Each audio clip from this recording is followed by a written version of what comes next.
Salute, salute, salute. Welcome to Damu Kiwe Conversations.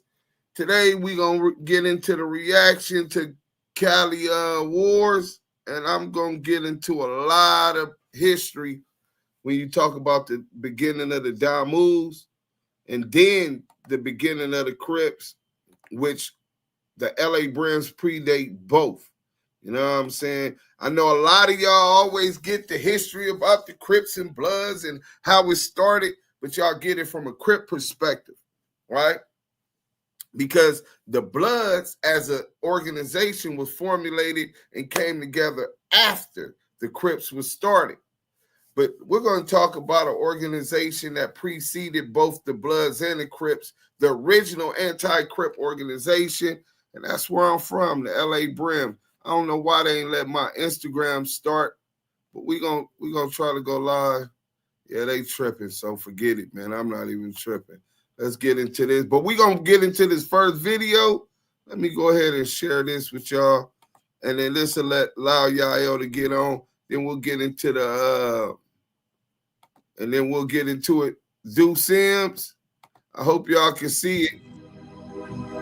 Hit your brim and let's go.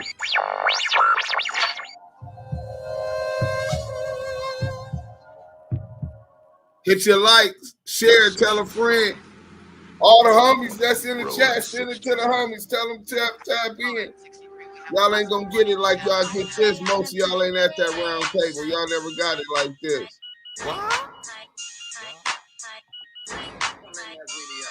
Why? I never hit my rolling. Bitch, I hit my brimming. Niggas want problems on the set, we could get it. I'm a Fruit Town menace. The deuces with the business. The VNs too and big fingers told you niggas now. Bitch, hit your brimming. Y'all see me in that Hummer. Bitch, hit your brimming. Now all my homies feeling looking like $1 million. Bitch, hit your brimming. Bitch, hit your brimming. Now all my homies feel it now. Bitch, hit your brimming. Go on and watch me do that. Me and my niggas in the two-door kulak. And niggas don't want none like I'm the one to shoot at. Do that. And I've sent my whole fucking crew back. Now fuck with this brimming. Fuck with this brimming. I had your whole house sprayed from the floor to the ceiling. And don't forget to mention, the news will talk the killings. Me and my niggas be going hard for this brimming. Now fuck you niggas feelings. I'm fingers with the business. I'm brimming since beginning. I ain't stopping till I finish. I done told you motherfuckers, I'm a Fruit Town menace. Now watch me do my dance. Nah, fuck you, hit my brimming. Bitch, hit your brimming. Bitch, hit your brimming. Like, bitch, hit your brimming. Bitch, hit your brimming. Like this. Like this. Bitch, hit your brimming. Bitch, hit your brimming. Never hit my rolling. Bitch, I hit my brimming. Niggas want problems on the set, we could get it. I'm a Fruit Town menace. And the deuces with the business. VNs too and Big M told you niggas now. Bitch, hit your brimming. Bitch, hit your brimming. Bitch, hit your brimming. Now all my homies with it. Bitch, hit your brimming. Bitch, hit your brimming. Bitch, hit your brimming. Now all my homies feel it, Bitch, hit your brimming. Things and Luke Sims in the West Side FHN into the building. Back to the money after 10 years sentence. With the Mac, you want that? Knapsacks get pushed back. You ain't heard the fruits back. Fly as ever. Louis belt and loafers. Brim with the red feather. One up, one down. 7 drive of the town. Fruitorious 30s. Beware these 30 rounds will make you dance like Tommy's clown. Crimps in your crown. Till you like nut and tie on Norman dive. Face down. Stay down through the county, you can check my stats. Not a Maury, but went hard in a pink like that. All I stayed is facts from West Side recruiting. Put them on, take them shooting. 50 to the deuces, it's the hit squad dime. The name is Do Sims, and if you with the suit whooping, bitch, hit your brimming. Never hit my rolling. Bitch, I hit my brimming. Niggas want problems on the set, we could get it. I'm a Fruit Town menace. The deuces with the business. VNs too and Lil Nino told you niggas now. Bitch, hit your brimming. Rest in peace, Lil Nino. Bitch, hit your brimming. All my homies with it now. Bitch, hit your brimming. Bitch, hit your brimming. Bitch, hit your brimming. Now all my homies with it now. I brim walking in the function like wool. It's me no brim, L-I-L, never deuce. And if a nigga got a problem, air him out, I'ma shoot. I two-step and I slide like braids. Bitch niggas thought they murked me, but I only got grades. Big diamonds in my ear, so you know I'm fucking straight. Nah, I ain't from great, but your beat got raped. Yeah, I'm dripping 30s, but I don't do the rolling. Been banging since the 90s. Brand new chapter, gang, rep the both factors. masters, young gunners, Fremont little bastards. And I'ma rep the bold fruit hard, but you know, down to the nest, we west through these young streets and RNOB, banging big P's, do fingers, no thumb. Apple, peach, and plums to the harvest, to the nest, we'll leave your body numb. This that Never brand. hit my rolling, bitch, I hit my brimming. Niggas want problems on the set, we could get it. I'm a Fruit Town menace, the deuces with the business. VNs, 2 T-wrench, told you niggas now, bitch, hit your brimming. Bitch, hit your brimming. Bitch, hit your brimming. Now all my homies with it now, bitch, hit your brimming. Bitch, hit your brimming.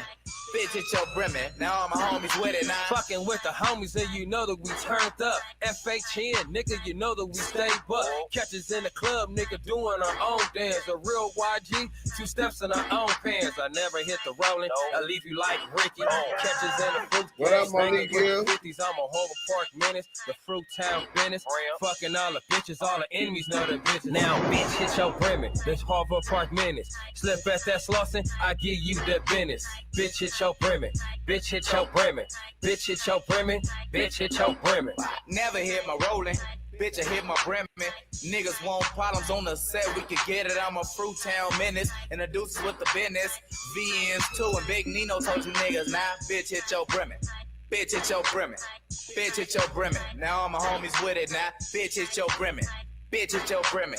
Bitch, hit your brimming. Now all my homies with it. I hit my brimming and I'm ruthless. As niggas get the loosest. The West Side fruities, VN and the deuces. Blood walking in the beehive. Been doing this since knee high. Belling through the halls of O'Shea with my deuce fire. Always hit a rolling. I never hit a Ricky. I bick it with the rallies. The hunters fucking with me. Cause I'm brim with the chickens. I'm brim with your knee high. I'm brim from the 8 all the way to so catch me in the 30s, east side of Norman. Niggas might be close, but you niggas not horming. Cause I'm really with this brimming, y'all really with the snitching. The homie got an L, y'all can't fuck with not in my life. I never hit my rolling. Bitch, I hit my brimming. Niggas want problems on the set, we could get it. I'm a Fruit Town menace, and the deuces with the business. The VNs too, and G Nut told you niggas now, bitch, hit your brimming. Bitch, hit your brimming. Bitch, hit your brimming. All my homies with it now. Bitch, hit your brimming. Bitch, hit your brimming. Bitch, hit your brimming. All my homies with it now. Hit your brimming. She never compromise. Y'all call them gangbangers. Nigga, this my entourage. Food Harvard-nessing. Dubs BPSing. Morpheus ain't Athens. Millers and IFing. Bonnie on the bebop. Bishop, Swans. Every dog in Inglewood. Barson, Bonthon. AFC Outlaws. Whole pop root click. Villains and the Pueblos. Cause I ain't with the bullshit. Official and a rapper. I ain't got a diss. Hopping out of something beefy with an iced up wrist. VIP braids on my 10-9 shit. Bitch, hit your brimming, I hit mine like this. They attracted to the fruits, apple, peach, lemon. She say she got a spot that her man ain't hitting. Slid her the cell number, all 10 digits. So when that nigga tripping, bitch, hit your brimming. I never hit my rolling. Bitch, I hit my brimming. Niggas want problems. Let's get into it. Let's get into it. The deuces with the business. VNs too, and YDM told you niggas now. Bitch. The VNs too, YDM told you niggas. We gonna stop sharing that. Welcome to Damu Kiwe Conversations. Deuce Sims, AOB Fingers, Hit Your Bremen B Mix, featuring Yard Down music artists G Nut, Gladiator Nino, rest in peace, Nino Brim, and then the homie T Wrench, Wrong Kind music artist. What a classic, what an anthem. If I don't do nothing, I make them anthems. YouTube Police Department. I knew that you were watching, you know what I'm saying? Not you specifically, but you and your constituents. You know what I'm saying? But today we're going to teach a lesson, man. We're going to teach about the beginning of the Los Angeles Brims. The LA Brims was an organization that predated the matter of fact, let's get into this real quick, man. And we'll get into this and it'll explain a lot better, right?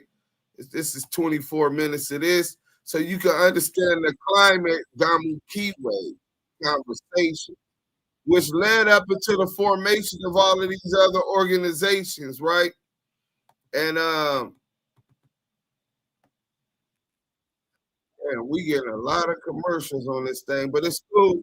Hit that like button, share. All right, now let me share this with y'all. This is from Crips and Bloods, made in America, and I couldn't explain it no better. The climate at the time, you know what I'm saying? Let me share this with y'all. YouTube police. I knew you'd be here watching, but you know what's crazy? Being a member or associate or affiliate with what y'all labeled as gangs is not a crime. Let's go.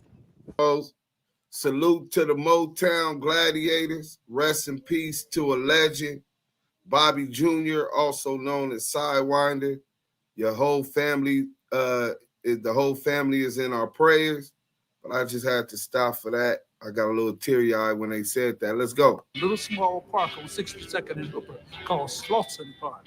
That's where I named. So this man just said, the other man said how he wanted to go join a fraternity with the Boy Scouts of America. But he couldn't because they were all white brigades and weren't accepting blacks because it would disrupt the flow of what they had going on, which was people would feel offended. Now you just heard this brother, and he specifically said they never called themselves gangs. They were clubs, right? He said that the police in City Hall would started calling them gangs. Remember that. If you don't allow the police or you don't allow the government to label you a nigga, then how you going to allow them to label you as a gang?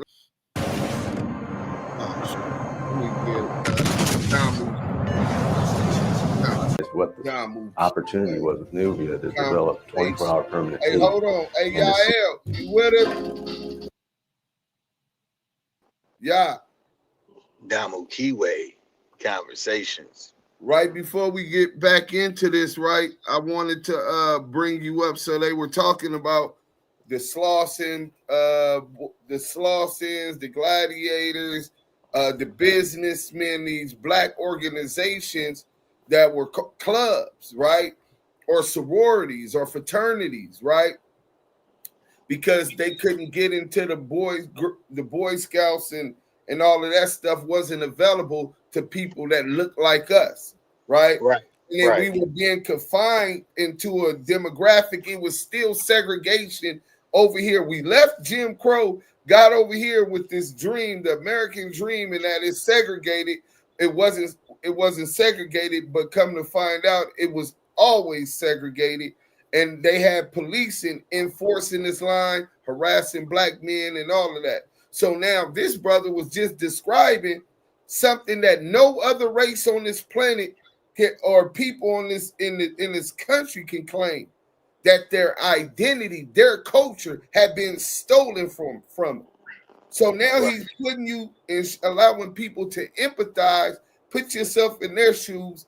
Remember our religions, whether it was voodoo, whether it was Nawabiism or Islam, whatever it was taken from us. Our culture, right? Taken from us. All of this taken from us, and we were stripped, whether we were already here and indigenous to this land. It was stripped from us, and we were forced to believe a lie.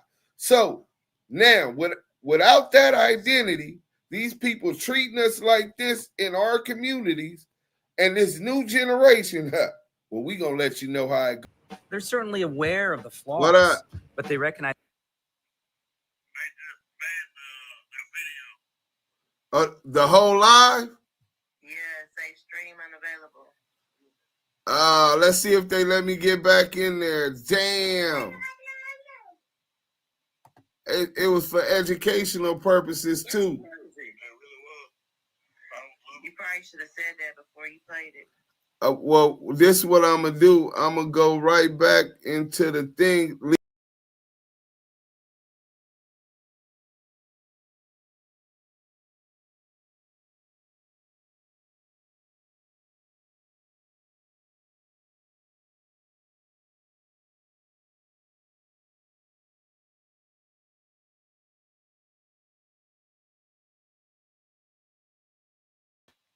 Hey, they saying that the screen is too it's suspended. Nah, it's still going on. It's just not showing the thing. Yeah, we can hear it. We just can't see it. Okay, well, let me go.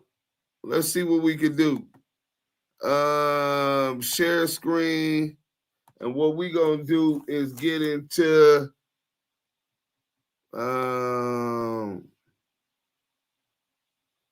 it was okay when it was BS. Look, they turn it up. It's gonna be the Watts riot. They don't want you to show that. They don't want the truth. Right. But that's you can't share what the fuck we went through. Right. Especially when it's an educational value. You know what I'm saying? Like, that's a documentary made for that purpose.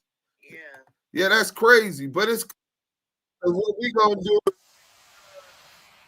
We're gonna get into the rest of it. Maybe they'll turn it back on. Can y'all hear me on what you call it? Or can y'all see me?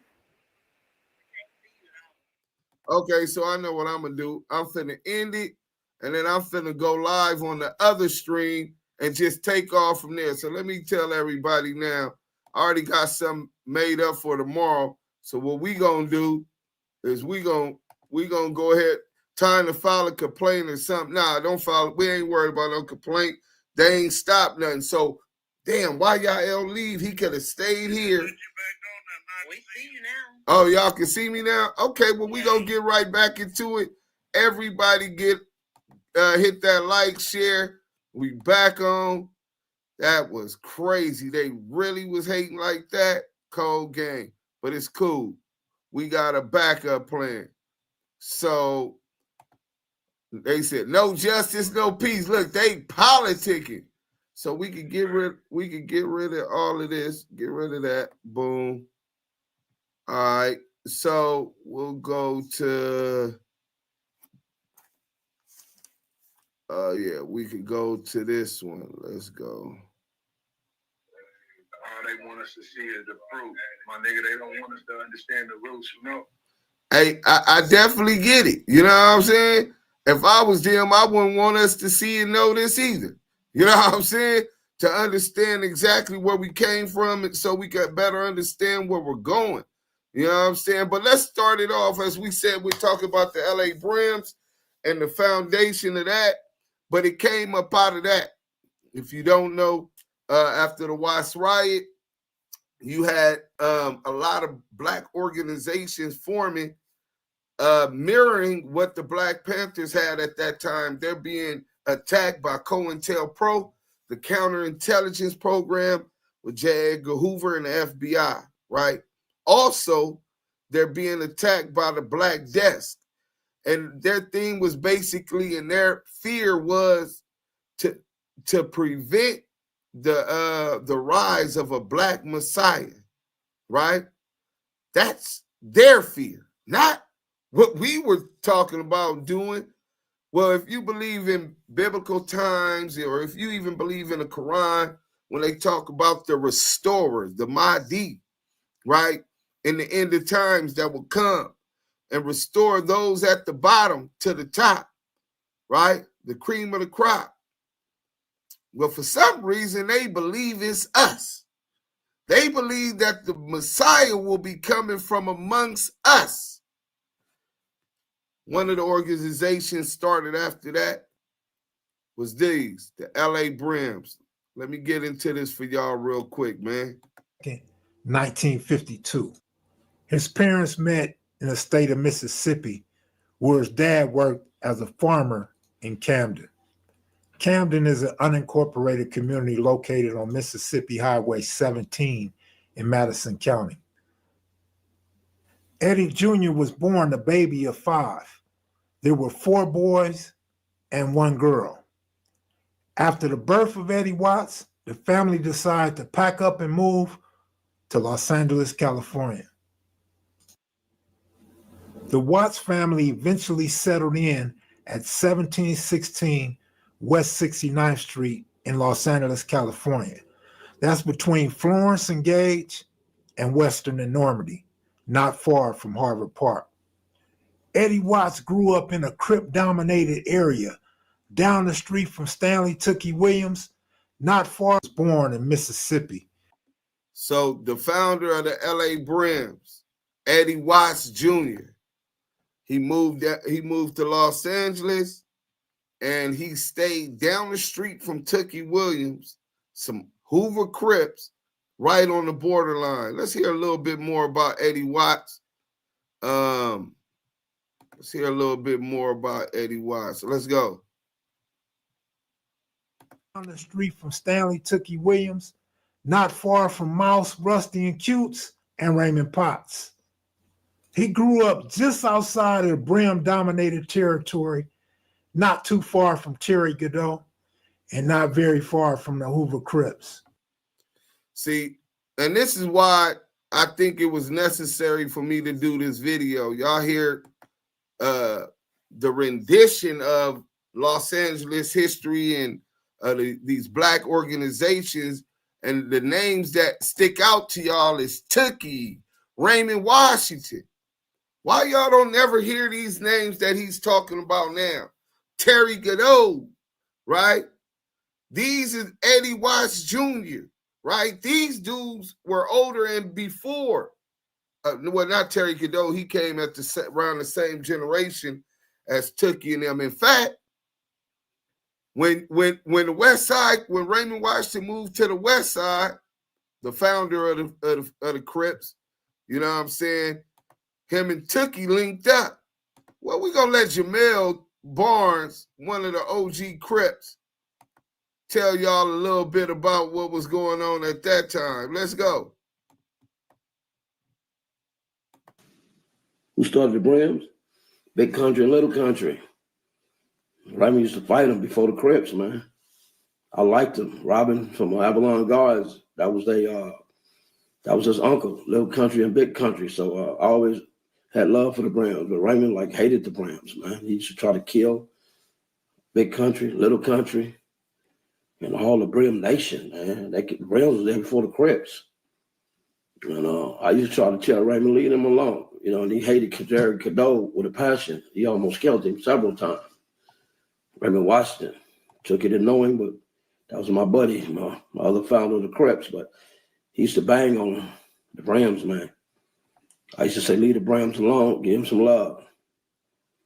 The Brims was there before the Bloods, like in 1966.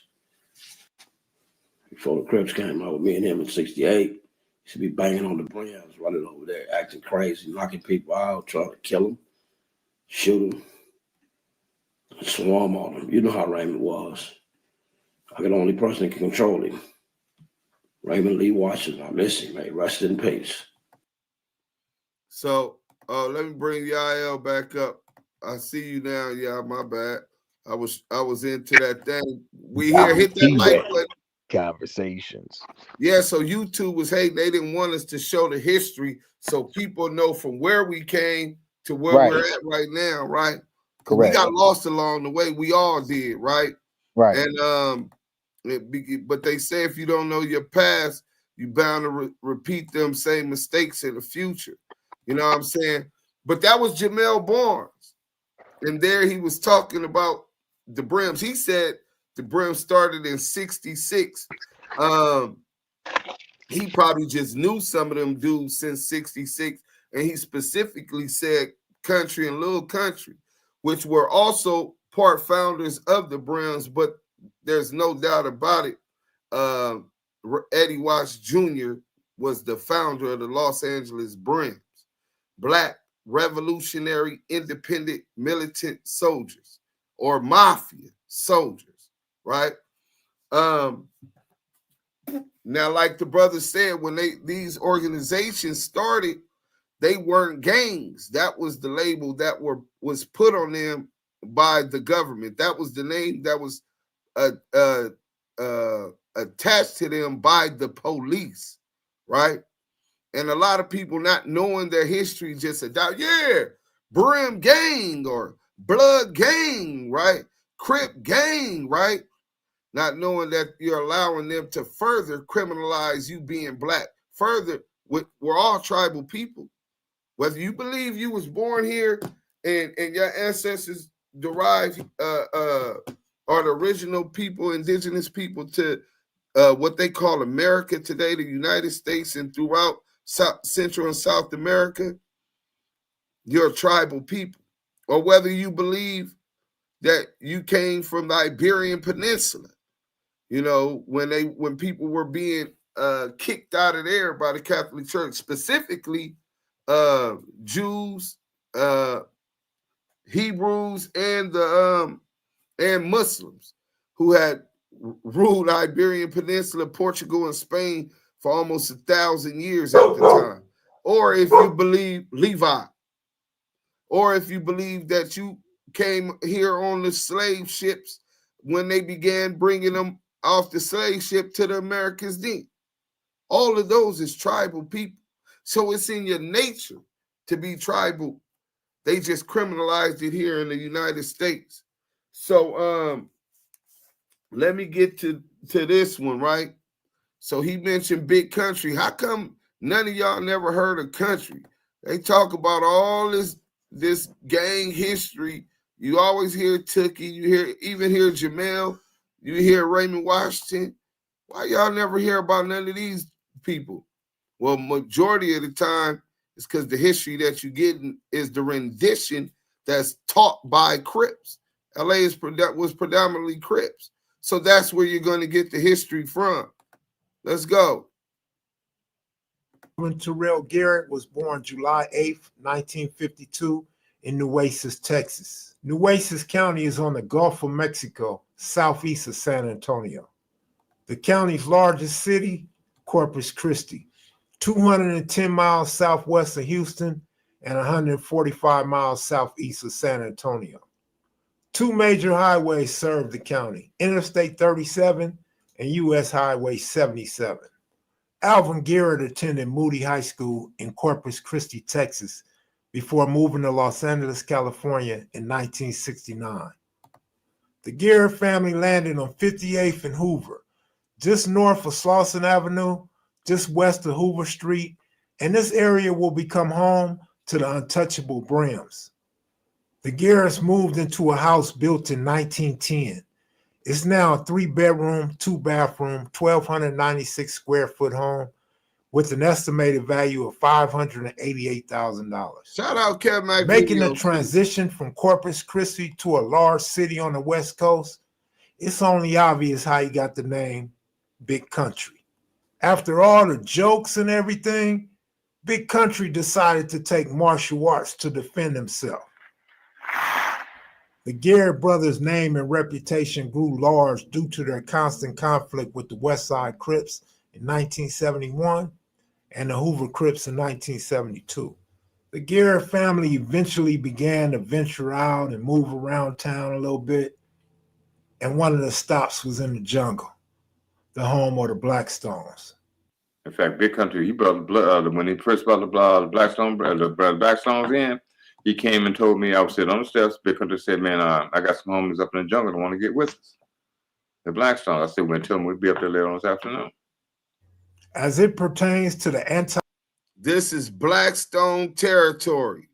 No one is allowed except, and they spelled accept instead of except with an EX.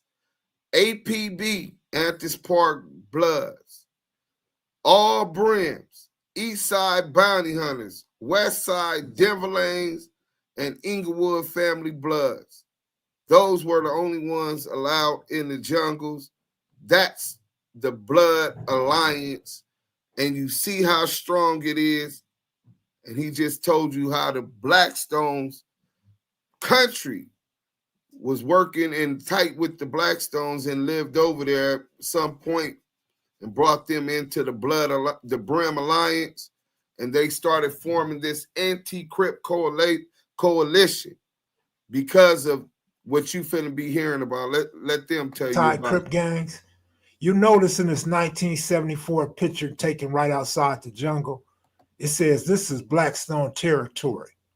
No one is allowed except Athens Park, all Brims, East Side Bounty Hunters, West Side Denver Lanes, and Inglewood West Side Family. Nowhere does it say Bloods. The LA Brims were the single largest gang in South Los Angeles, and they were formidable foes to all Crips. the LA Brims were the single largest black gang in Los Angeles. Don't forget that. In this flick, you notice the Bloodstone Brims hit up on the wall. 3 years removed from Corpus Christi, Texas, Big Country had to have a lot on his mind as the city was starting to go up. There was a major war brewing between the LA Brims and the Crips. At the time of his brother Lil Country's death, he was already involved in martial arts. Immediately following the death of his little brother Lil Country, Big Country decided to move to San Diego, California, where he studied at the United Karate Federation School of Self-Defense for 2 years and earned the rank of 7th degree white belt. Big Country is rumored to be the founding member of the 5'9" Brims in San Diego, California. Country eventually found his way back to Corpus Christi, Texas, where he earned a black belt in Okinawan Karate-Do at the Corpus Christi YMCA. He lived to teach martial arts to women and kids back in his hometown. At age 40, Country professed that the sport of karate, martial arts, taekwondo, all of these things spared him from the same violent death that claimed his brother in 1972. He used the sport to teach local youth to stay away from drugs and out of gangs. That's right. 2 gang bosses, along with several other more gang members, are behind bars tonight. Alvin Terrell Big Country Garrett died at 60 years old in 2012. The turf that once belonged to the untouchable Brims today is home to the Five Deuce Hoover Gangsters. Hey, salute. All right, that's going to do it for this segment of Kev. Again, salute to Kev Mac Video. Yeah, let me go ahead and end right now. Hold on. All right, so we could get rid of that one. Boom. So there you got Big Country and Little Country Death was one that really sparked the Crip and Blood wars in Los Angeles. Now, mind you, there was already someone who had passed away before Little Country, right? We're going to get into that also. But this biggest black organization at the time, biggest black club at the time, everything except a gang, was now starting to have a beef with the newest gang that had came out and was spreading like wildfire, the Crips organization. And things is getting real serious. So let me get y'all to this real quick. You know what I'm saying? So y'all can see what I'm speaking of Crips, the Kiwe pop star. You know what I'm saying? All right, so we could go to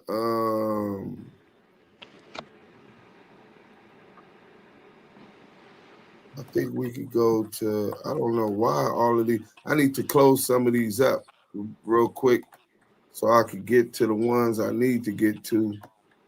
Boom. Okay, that was good. So bear with me, hit that like button. You know what I'm saying? Share, tell a friend, let everybody know we back on. I know they had shut us down, right? Right. I'm like, what the hell happened? Everybody was like, nah, bro. It was yeah, that was a educational documentary, bro. Like for educational purposes, is fair use. But they weren't trying to hear that. I think it was more so the content that we were using, which they didn't want us to continue to do. We had almost 200 people already in here. But let's go. Rest in peace to Big Crazy Dog, 6'4". He was an LA Brim. When they started Clicks, he became a 6'4" block Brim in Los Angeles. So listen to the G homie because his history is really, really accurate. More than anybody else you probably was going to hear. Him Catnip. That's Tony Lucius. That's who I go to. Let's go. I started about 13. The Browns first year, something kicked off in '68. I was let me rephrase that. I was one of the pups coming up. You know what I'm saying? I wasn't officially a Brim at that time, but the Brims had established themselves in '68, and I followed them. You know what I'm saying? And I am who I am today. Are you familiar with the book Uprising? Yes, I read it. Did you know General Lee? Yes, I did. Okay. Robert Lee. Okay, Robert Lee. Rest in peace. Yeah, right. Robert General Lee Johnson was born in Mississippi, October 11th, 1953. General Lee has an interview in the book Uprising, published in November 1995. This is where a lot of people online get their information from on the Brims and Jamel Barnes. Robert Lee died May 10th, 1995, about 6 months before the book was released. Okay. Now, he was a friend of yours, I take it. Yes. Is there anything that you didn't agree with what he said in that book that you remember? Well, just about everything he said, he was kind of he was accurate on just about everything he said, you know. Oh, okay. So what a lot of people don't know is before the Brims formed, even the Crips, you know what I'm saying, we supposed to follow the same footsteps, the Black Panthers and everybody else. You feel me? But somewhere along the line, you know what I'm saying, you know, things went haywire and it twisted and it focused on us. Let's stop that right there real quick, right? So Crazy Dog is saying when the Brims first started in 1968 and they were established, they were supposed to be following in the footsteps, the same footsteps as the Black Panthers, United Slave Organization, and these other organizations. Nothing about gangs, which goes with what we were listening to before in Crips and Bloods, Raised in America, whatever that documentary was called, right? This is what we were supposed to be doing. And there's a reason why we were supposed to be doing it, and it showed you the racism, the lack of opportunities within our community. Let's go ahead and finish up about 10 more seconds of this. Yes, you know what I'm saying? And it wasn't about our people no longer. Yes, you know what I'm saying? We focused on territorial and hood, you know. So now it's no longer about the people no more. It's about territorial and the hood. People's self-interest came in. People became manipulating. People had interests that aligned with the government and were put in position. And that's why you got a lot of these so-called shot callers working with the police today. Let's go. Oh, yeah. Because Crazy Dog and I, when through the long table, Crazy Dog and I made friends. Prior to that, we were just rivals, you know, just straight out rivals. In the joint, Crazy Dog and I were friends. Hey, I consider him a kind. Hey, real quick. Hey, Jay Jonah, you with us? John Jr., you muted up. Sure would have loved him to talk to us about the long table. Yeah. Yeah, I can hear you. Made in America. Hey, let me ask you this. Do you remember any of the homies talking about the long tables? Yeah. What could you tell us about the long tables that you remember hearing or anything? I mean, a bunch of Crips and Bloods went up there and talked. And when was that? In the early 70s? In mid-70s. Mid-70s. Yeah. And where they used to meet up at? Downtown? No, it would be on I think it was 47th and Main or 47th and Fig or something like that. All right, man. I really appreciate that. So what John Jr. was just validating was that in the mid-70s, because of what had started these wars, there were diplomatic attempts of having Crips and the Bloods, specifically the Brims, at these long table meetings, right? To try to have some kind of diplomacy to stop what was continued to spin out of control, right? Let's get back to it. That was all right. Now we could go to the next video. I think, yeah, we definitely could go to the next video. This is really educational because while they tell y'all that there was no organization with the Bloods and the Crips, that right there put that to the lie off the top, because they already were talking about having diplomatic ties, just like envoys from various countries have, which was organized specifically from within our communities. So that was an introduction to the homie Crazy Dog. Now I want to get into this one real quick. 6-4 block. Shout out to Kev Mac videos. It's the homie Crazy Dog again. We'll get into some of this because he's dropping a lot of gems, man. Let's go. Terry Godot, matter of fact, is a year younger than me, but he stayed on Gage and Hoover. Terry Godot. I stayed on Gage, coming from Hoover, right across the bend from that little park right there on the coast. Gage Park. And Terry and the moved, they moved on 64 between Raymond and Butler. But at that time, yes, we got kind of lost contact. I thought he had moved, kind of far and stuff, And with Doty, Lucius, Elgin, Coon, all the big homies. When they do anything, that's when they had the Temple show right there on Fremont, you know what I'm saying? When they had Newberries and Sloss and all this stuff over there. They was doing their thing, you know what I'm saying? And eventually I ran to Terry, and he was already brimming.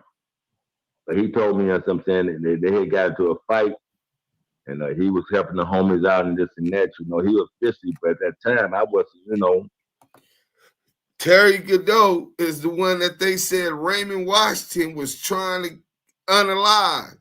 Multiple times he made attempts. Believe me, there was a reason. About me and Terry being so close and stuff, he told me where he stayed at, we started hanging out on the phone. So we growing up, you know what I'm saying? So he already part of this, and mind you, he's a year younger than me. But he already, you know what I'm saying, connected. So I felt the best thing for me to do be connected as well. So, we hooked up, you know what I'm saying, we started brimming, and we was brimming ever since, and that's why, in all Terry cars, yes, I just roll with him. I've been in the passenger seat, and everybody used to ask, what's that black dude in the passenger seat? So everybody knew Terry, but they didn't really know who I was.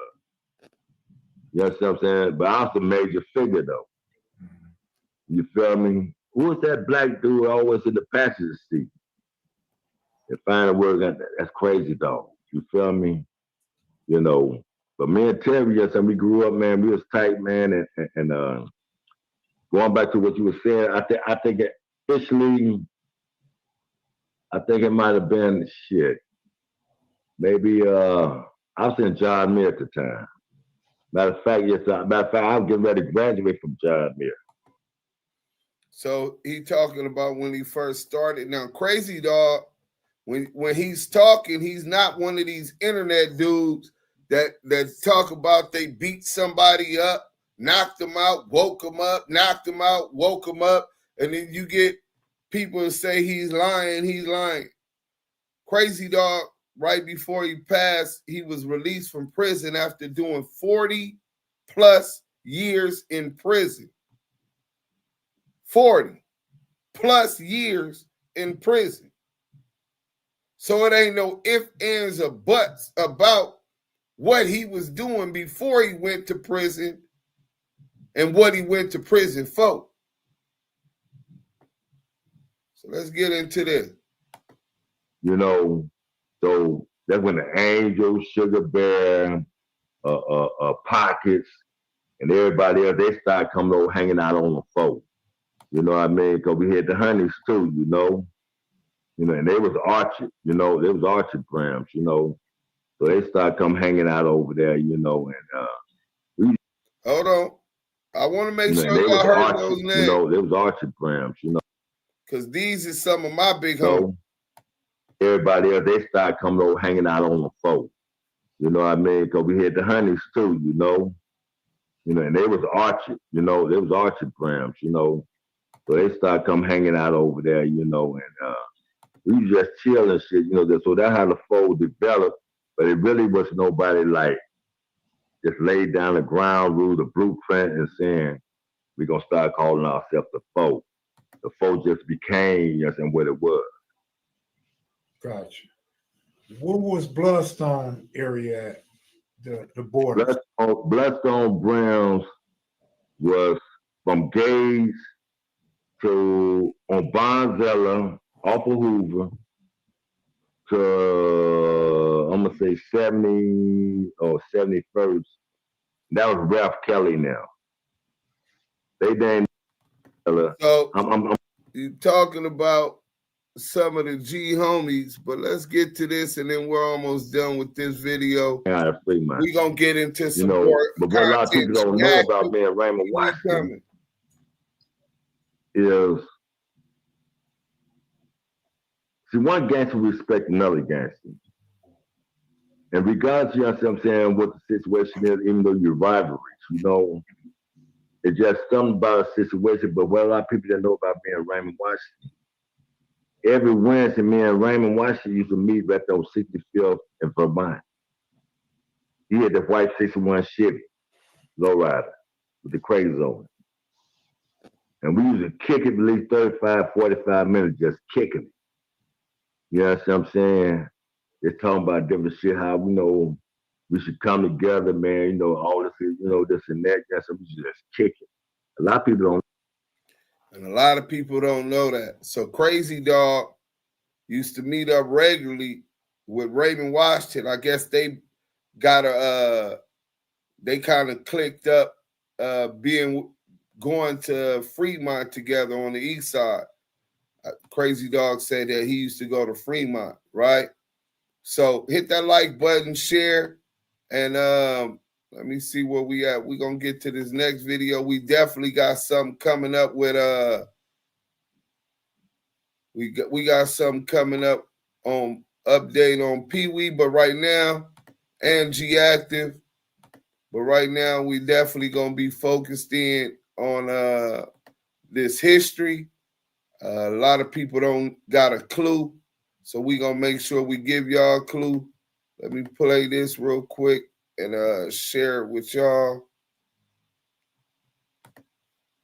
We almost into it, so don't leave. In fact, hit that like button.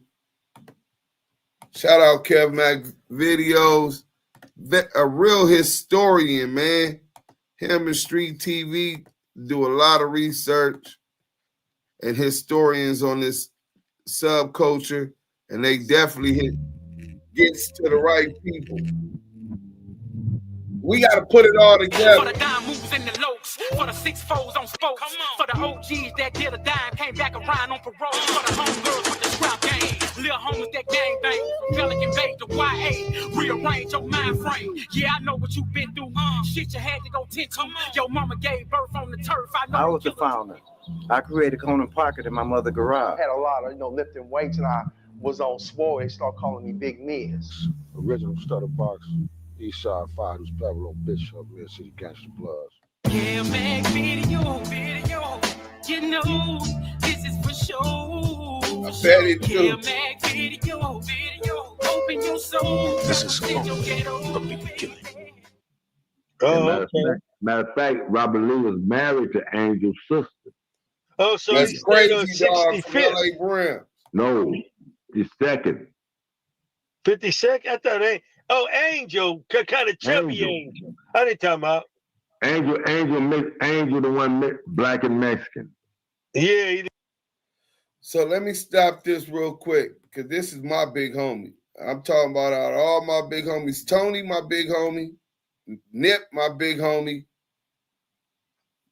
And when it gets to that first generation, you got Untouchable Block Brim, LA Brim first, Untouchable Block Brims, Orchards, which later the Fruit Towns, Davey Johnson ended up linking the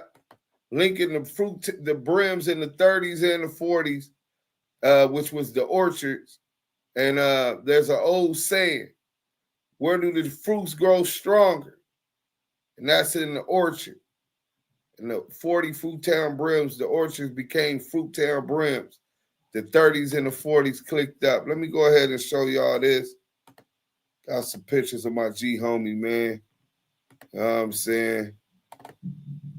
And this is, mind you, I was a teenager being able to be around Big Angel. First generation with Eddie Watson, all of them, and his beautiful daughter. Well, she was beautiful then. I ain't seen her since her Sweet 16 party. And I definitely was, they had me chaperoning, but really, she was so gorgeous. But let me go back the other way. But that's Angel right there, man. That's my big homie. You know what I'm saying? I think Angel right there. There go Tony Lucius. There go Lorraine, original LA Brimette. But Tony Lucius. I was wondering if that was the same one. What you talking about? Lucius. Yeah, that's Tony Lucius. I know you know him. You just didn't know. You know what I'm saying? you didn't know him probably 40 years and didn't know. You know what I'm saying? But yeah, they're my G homies. Let me get back to it. As you got Cutes and Crazy Dog talking about Cutes and Crazy Dog talking about the LA Brim, and they was talking about Angel. He's light-skinned, and I know him. He had a big fro. He got a big fro. Still got a big fro. Him and Sugar Bear was tight. They used to be together all the time. Yes, him and Sugar Bear was ace coon boons. Right. Yeah, they would share each other's car sometimes. Right. Yeah. And y'all know who Sugar Bear is, right?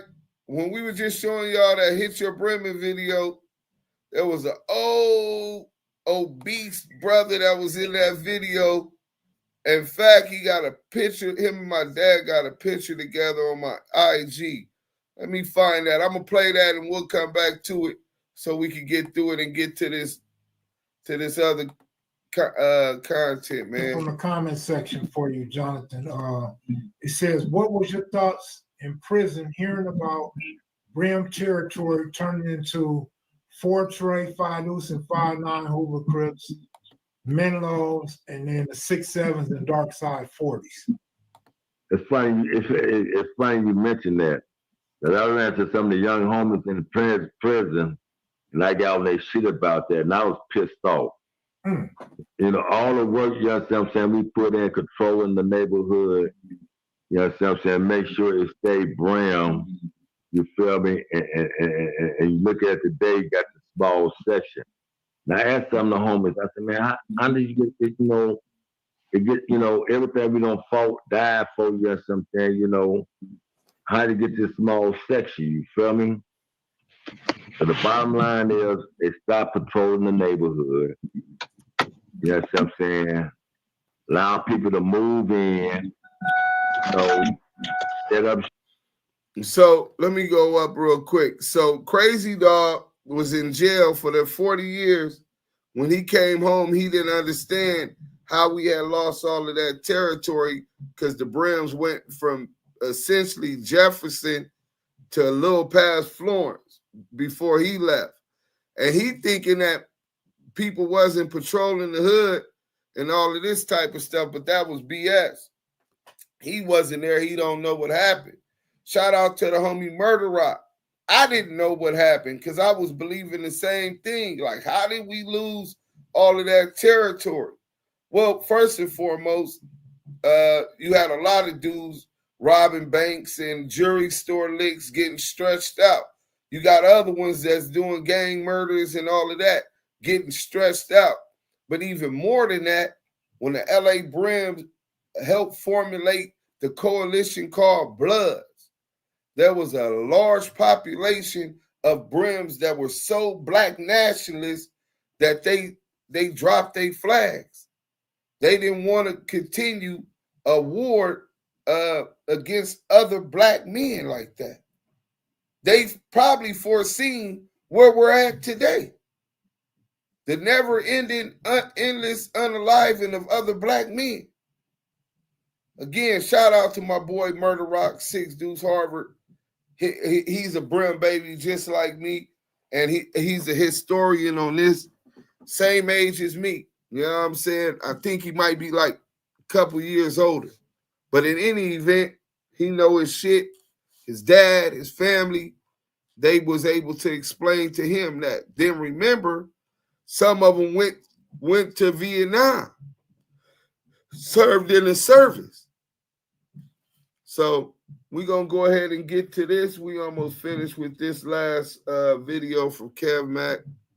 And let's get into it. I used to go downtown LA and fight Crips at the movie theaters. Yes, because matter of fact, we had our own theater downtown, the State. The State Theater is located at 703 South Broadway in downtown Los Angeles. The theater first opened November 12th, 1921 as Lowe's State. This building is on a 160 by 169 foot lot. The location is 7th Ave and Broadway was at the time the busiest intersection in downtown Los Angeles. In addition to the Broadway entrance, up until 1936, the theater also used an entrance at 306 West 7th Street. The State was built as the West Coast showcase for the product of Lowe's subsidiary Metro Pictures, which evolved into the MGM. Lowe's didn't operate the theater himself. That was initially contracted out to the San Francisco-based theater operators Ackerman and Harris, dubbed Lowe's West Coast representatives. The new theater had a 24 by 44.5 foot screen. It was twice the size of any other screen in the city, and pictures were furnished for it by what is said to be the largest projection booth in the world. The new theater was of Spanish Renaissance architecture in keeping up with a California lifestyle. It was combined with a Moorish effect, which gave a gorgeous interior decoration. Every seat in the house gave a great view of the screen. That's where we hung out at. We don't got many fights up in there, you know. I mean, Christians be down there too, you know, they stadium and stuff, you know, but we claim the State. Crips, what theater did the Crips go to downtown? We had the World. The Brims had the State, and we had the World, and we would walk up. The Brims had the State, and the Crips had the World, and they would meet up downtown and fight. The Brims had the State, the Crips had the World, so they would meet up downtown and fight. I dare y'all to go ask somebody in Compton, somebody from Piru that was going down to downtown to fight the Crips in the early stages of the Blood versus Crips beefs. Just one of them. They don't even know about that. Respectfully. They don't know about that. That was a participation that was an activity they didn't participate in. So we almost finished with this video. But you got the state, you got the Crips with their theater, you got the long tables where the Brims is meeting with the Crips. And when I say Brims, it's not just the Brims that they were. Shout out to the Blood Alley. Shout out to the Hoover Park families. The West Side Rolling 20s always been our allies, right? Shout out to the Motown Gladiators. They were our allies, right? Shout out to the Inglewood Chain Gang, better known to y'all, most of y'all as the Inglewood Family Bloods. They always been our allies. Shout out to the Peblos. Shout out to the Villains. Shout out to the Bishops. Shout out to the LA Denver Lane Bloods. Always been our allies. A very old neighborhood. So we had, and the Blackstones with the Brim car. So we had this alliance and function with each other, as you heard them talk about country, saying that the Blackstones wanted to get down with the Brim anti-Crip coalition, right? This is the inception of what y'all know today as Bloods. It was no organization saying this is going to be Bloods. Blood was the old school slang. They got that slang from the Vietnam War. What up, young blood?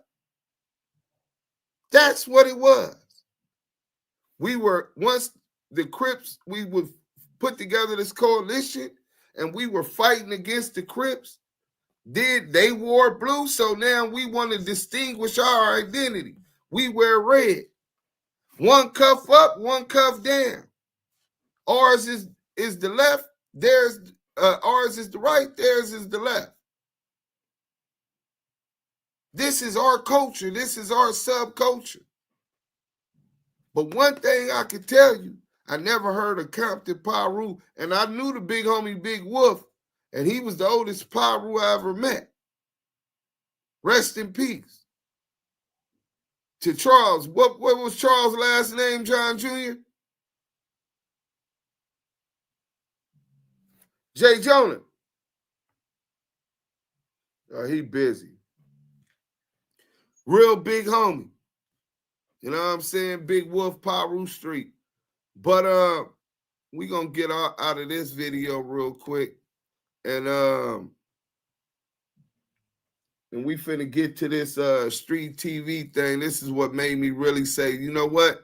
I can't just show the videos I wanted to show without going into this. And then somebody was in my comments telling me all kind of stuff. What did they tell me? The Bloods used to be Crips. How the Bloods used to be Crips when we were before the Crips, the LA Brim and our whole clique. And as soon as they came out, we're natural adversaries, right? Natural. So how was we Crips? But this is the type of stuff that people, because they don't know their history, it really couldn't even be in your heart if you don't know your history, unless you just ignorant like that and ready to sacrifice your life to prison or to a graveyard without even understanding it. So I seen this on Street Game. Shout out to my boy Alex Alonzo, and he usually like 100% right. But I texted him earlier and I told him to correct this.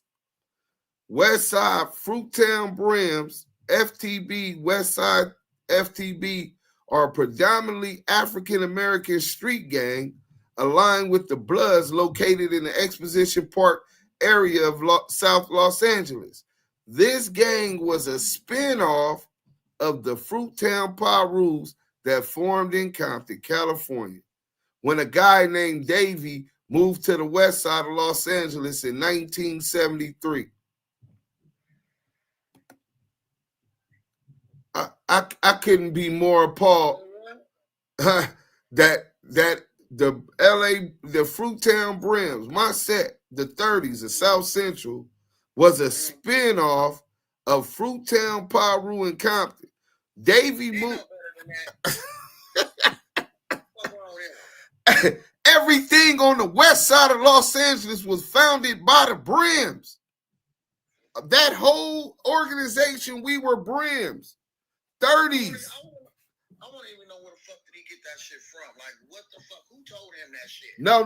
Listen. See, that's the crazy part.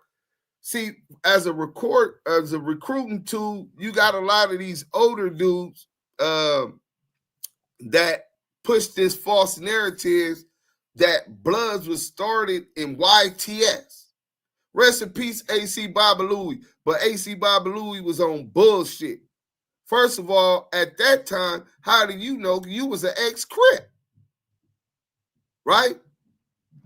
On top of that, you got a couple other dudes, the homie from Hunters, what's his name? Frog from Hunters. He talking, he don't know what he talking about. You know what I'm saying? And I get it. Maybe he's trying to get a check. He's just trying to be heard. But they push that narrative that it started in YTS. How was a street gang with the Bloods is known as a street gang, right? STG, I think 2 or 3, right? How is a street gang being started in prison? You know what I'm saying? Not even prison, in youth authorities, right? So that don't even make no sense, but it goes deeper than that. Then there's the theory that the Blood started, it was a meeting in Compton on Piru Street, where the Piru said, we want to start this organization called Bloods, and the Brims and the Bounty Hunters and all of these gangs came to them. But when we just showed you this old picture where it say LA Brims and those that were accepted in the jungles, you seen C blank on there, which means Crip killer, right? They already fighting them. We had 2 homies. Black Jesus was the first LA Brim that was unalived at the hands of the Crips. Then you had Lil Country. He got unalived at the hands of the Crips. All the while Black Jesus was unalived, the Pirus was cool. They wasn't beefing with the Compton Crips or the Crips, period. So now that y'all start beefing with the Crips, we're going to go over here. The biggest, largest organization in Los Angeles at the beginning and founding of the Crips, the LA Brim, is going to say, okay, we're going to go ahead and follow y'all, even though y'all was cool with the Crips. Get the fuck out of here. That's great. That shit don't even make no sense. She changed that shit, dog.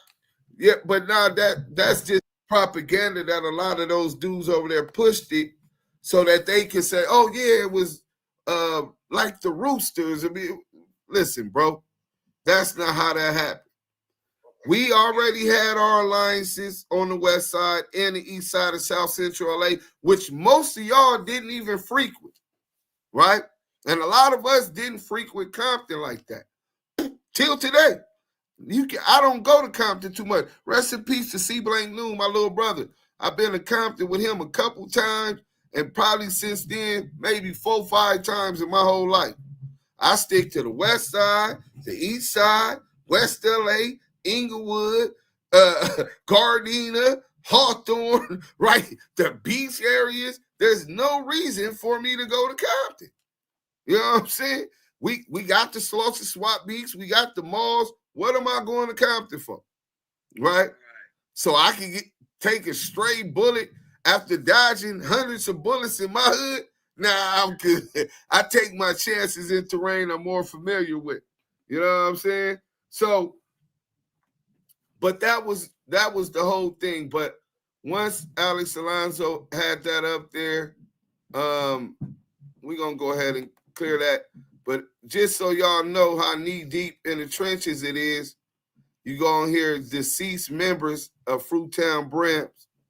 The first one right there that y'all see, Sean Cash, Brimbone.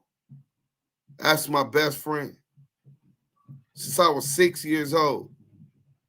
You got Miss Cedar, D-rated gangster. That was like my son. I raised him. Turned it to my business partner. Lil G Active, rest in peace. Lil KB, one of my idols. My road dog, Lil Killer Jess, Jesse Jones, Lil Eminem, Terrell. I'm big Eminem. That was my little homie. Rest in peace to the Gladiator Nino. Rest in peace to Baby No Good. Rest in peace to Big Yak. That's my big homie. You know what I'm saying? I'm talking about when I say big homie, first time I ever went on a mission was with him. You know what I'm saying? Dead homies. But that's history, Fruit Town Brim history. And I'm so tied into it, it was shocking. But we're going to get into this last video since we're talking about the Fruit Town Brims in that article.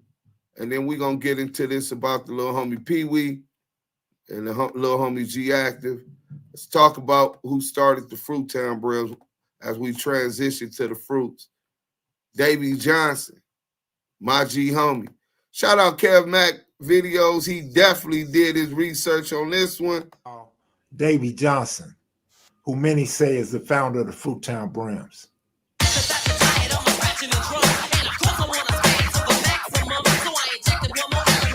KM Video.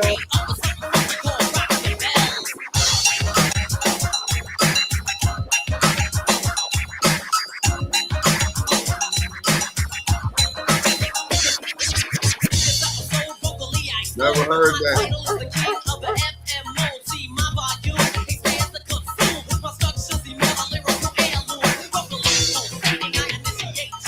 That was it. I never stopped banging. I started banging hard, then I got so hard. Hey, all due respect, I apologize, Brian Henderson.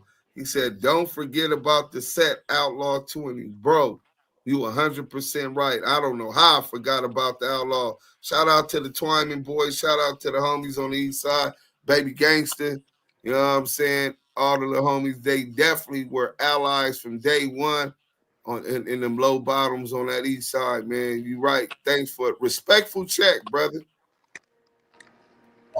Killer was a shame. Davey Johnson, also known as DJ, was born in Los Angeles, California in 1956. Prior to giving birth to Davey, Annie Mae and her husband decided to pack up and move nearly 2,000 miles to the West Coast, landing in Southern California. Many years ago, I learned Davey Johnson originated in Fruit Town, Piru, part of Compton, and brought the name with him to South Los Angeles, which makes perfect sense. However, besides the similarity in names, my partner and I have not been able to establish any footprints in the city of Compton.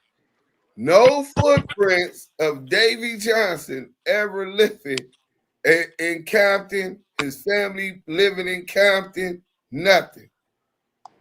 But this is where he's supposed to got the name. Let's go. In fact, in 1971, 1972, 1973, Davey attended Manuar's High School, the home of the Brims. Davey lived off of Normandy Avenue, just north of Santa Barbara Avenue, and he was a documented member of the Bloodstone Brims. When I've spoken to older Brims, a lot of them never heard of Davey Johnson. And those that did, they didn't know a lot about him. They lumped him in with the Manuar's Brims. And then you have those that give him founder status of the Fruit Town Brims. Davey Johnson belonged to the Bloodstone Brims and the Fruit Town Brims in the early 70s. I didn't know Davey Johnson was Fruit Town. I called them Manuart Brims. That's what I called them. Okay. David, Monk, Hollywood. Them the only three I can remember right now. I guess Teaspoon and Tomahawk was Fruit Town then. But I don't know about Teaspoon, but Tomahawk definitely was a Fruit Town Brim. That's the G homie. I think he breakdancing or something right now out in China or something. You know, he was supposed to have been on Soul Train and that. But let me back up. So, Kev Mac, this is where my G homies went ballistic for them saying that Davey Johnson was a Bloodstone Brim. Davey Johnson was a LA Brim. and he founded the Fruit Town Brims, which is the 30s Brims and the 40s and the Orchard Brims united together. That's how much of a brim he and how much influence he had. Because the police stop you right now, and I could be with the 20s, which I used to always be in the NHB, right? That's my second home, our number one ally, or in the jungles. And the homies tell them, hey, yeah, or they know that they from jungles, or they know they from 20s. The police might assume, hey, what's your name? Lamonte Sims. Like, where you from? Man, I don't gang bang. They might put associate of NHBs because these dudes is known NHB 20s. I'm not going to never bang on the police. Tell the police I'm a gang banger. I got gang tats, shit whacked out, all that. I don't gang bang. That's what I was taught to tell the police. You know what I'm saying? So just because the police put that down, bro, because he affiliated and associated with the Bloodstone Brims, I'm quite sure he affiliated and associated with the Liso Village Brims, as well as the Black Peastone Brims, as well as the 6-4 Block Brims, as well as the Orchard Brims and every other Brim set in LA. But let it be no doubt, he was an LA Brim, definitely was a Manual Arts Brim, right? Because he went to Manual with those dudes. That was the headquarters for the Brims. Like this high school, that was it. But my homies went ballistic, and they know Davey. In fact, when Davey moved from 37th place in Normandy, the big homies moved into that house. Davey moved to the Drive, to my block, from 37th place. So not only did we know where he moved from this block to that block, they actually knew Davey. So to attribute the primary founder to being and claiming a different set that he never claimed. I mean, Brim gang all the same. LA Brims is all the same. But to attribute it, his contributions to the Bloodstone Brims would be like taking it away from the foundation and beginning of the Fruit Town Brim and what he contributed to that history. So I definitely had to get that out there. But no Compton Connect. Remember that. Sister Brim says she didn't even think he was a real Brim. You a female. You fucking with Lil Country. You think when niggas is going to go take rides, you gonna be there? You not even gonna know what they gonna do. You at the party high, not even realizing that you gonna be the alibi. That's just how shit go, respectfully, to Sister Brim. You know what I'm saying? That's how that go. Everything ain't for everybody. So you ain't gonna know what was who's who unless you really one of them dudes that's jumping in them cars. Let's go. I went to elementary school with Tomahawk, right? He danced on Soul Train later, but his lady name was Teaspoon. She was a lady Brim. But I guess they all lived around in the 30s, right? 36, 39. Davey lived off of Normandy, and I guess that was Santa Barbara back then. I'm not for sure. I might be wrong about that. Yeah, it was Santa Barbara. Okay. I didn't know. Cowboy Goosebone, little Cowboy Goosebone. I think he had both his parents. And he was quiet. He was, I didn't really think he was no real Brim, I thought he was just a friend of a Brim because he had a car. The Fruit Town Brims. Oh, look, here they go. Bompton Moore said, blood. It seemed like it's a mix-up between who was the first enemy of the Crips instead of who started the beef first. There's no dispute between who the first enemies of the Crips was. It was the Brim. No, you can't dispute that. But what we're saying is you guys, the Pirus weren't even beefing with the Crips. So it doesn't make sense that all of these organizations, the Inglewood Chain Gang, CPF 6-4 Brims, right? Then you got all of the Brim sets. You got the Hoover Park families. You got the Blood Alley. You got the Blackstones. You got the LA Denver Lanes. And the relationships that I've witnessed over the years, I'm named after Eminem from Inglewood family. I guarantee you, you don't have nobody from Paru named after somebody specifically from Inglewood family, because y'all weren't that close in proximity and hung with those dudes that formulated what is called the Blood Alliance, bro. Now, the Blood Alliance wasn't complete. The anti-Crip coalition already existed. The Blood Alliance was all of us coming together with the Parus. And that's why I bang Blood, Brim, Paru, pick one, because I'm a blood. But when it comes into separation and getting the historical facts right, you can't tell me that the Parus started Bloods and YTS, them and the Bounty Hunters. It didn't start in YTS. The need was a lot more on the streets of LA when you got Black Jesus, rested in peace, and Little Country. It's already a gunplay, right? So the need and the desire for unity was that. On top of that, the G-Homie told me how they started going to different sets. Elgin participated in that, getting them to join the Blood Coalition, bro. So it ain't no ifs, ands, or buts about it. Baba Louie said that happened in jail, bro.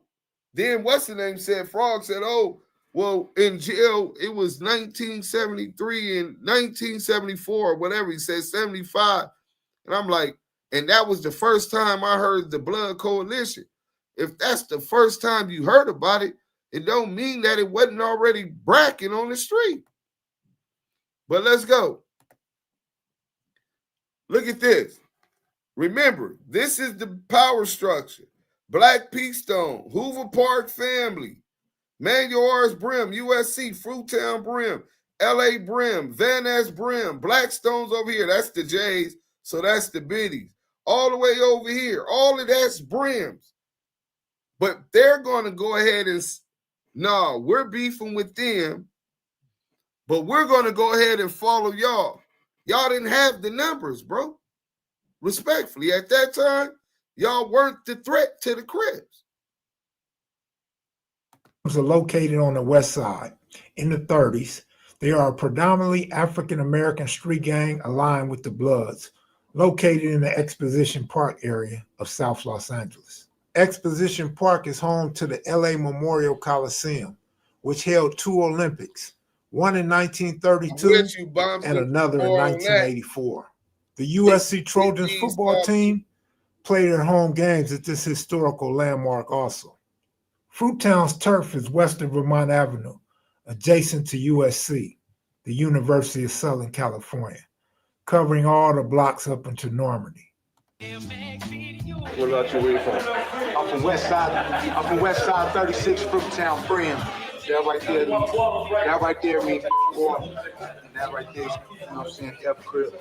And you got the, you know what I'm saying, F-Crip sign and the CK sign mean Crip Killer. Big James Miller and the rest of the Harlem Crips found themselves surrounded by Brims in the early 70s. The Biddy, Blackstone, Fruit Town, Orchard, Untouchable, Bloodstone, and Van Ness Gangsters. During those times, you had at least a half dozen gangs documented as Crips. The 43rd Street Crips, the Avalon Garden Crips, East Side Crips, the West Side Crips, the Harlem Crips, Inglewood. At least a half dozen gangs call themselves Crips. Fortrey Street Crips, the Avalon Garden Crips, the East Side Crips, the West Side Crips, the Harlem Crips, the Inglewood Crips, and the Compton Crips. Each demand separate recognition. The rival gangs, first and foremost, the Brims, the Bounty Hunters, AC Deuces, which is like 30, 40 Paru over there in the low bottom. Figueroa Street Boys, that's the Denver Lane. Parus, Anthony Park, Denver Lanes, and Exterminators view Crips as a single organization. Let's go. Crips and the Compton Crips. Before the formation of gangs such as the Inglewood family, Hoover family, In other anti-Crip gangs, the rival gangs included the Brims, Bounty Hunters, AC Deuces, Figueroa Street, Piru, Athens Park, Denver Lanes, and the Exterminators. Around midnight on January 12, 1974, young Davey Johnson and 3 of his homeboys, all reportedly members of the Bloodstone gang, attended a party on the 800 block of East 78th Street. This is the founder of the Crips, Raymond Washington's original East Side Crips turf. When they arrived, they found a rival gang there, the Crips. Raymond Washington was in Tracy prison at this time, but when these 4 youth realized they were at the wrong party at the wrong time, they decided. AJ Morgan said Baba Louie posed a challenge on that years ago. Nobody said anything. Well, first of all, majority of those old the OG triple OG homies don't get on the internet. But believe you me, they heard them. And that was one of the reasons I went on street TV to break up some of the lies that was being told. But you don't have to say it. Talk to the bounty hunters. Holla at Big Loaf. You know what I'm saying? Or holla at some of the G homies from Blade, from Bounty Hunters. Blood doing life. I think he been down almost 50 years. Ask them. Or go ask Big Strawberry, who was a LA Brim, Hoover Park family rolling 20. He got the Brims tattooed on his shoulder. Border Rat from 77 IF got the Brims on his back. Go ask those dudes. Let's go. To walk away. As they walked off, Davey Johnson was hit by a bullet fired from a passing car. A single bullet struck Davey in his chest, and he was pronounced dead at the scene around 1 a.m. Davey Johnson was killed 2 years after Craig Craddock, just 2 blocks away from where Craig Craddock was killed, and 3 blocks away from where Raymond Washington lived before he went to prison. And that's going to do it for this episode of Kel Mac Videos. Be sure to hit the like button. Leave a comment and tell us who you would like for us to profile next. If you're new to the channel, please subscribe. I want to thank you guys for watching. Have a great day.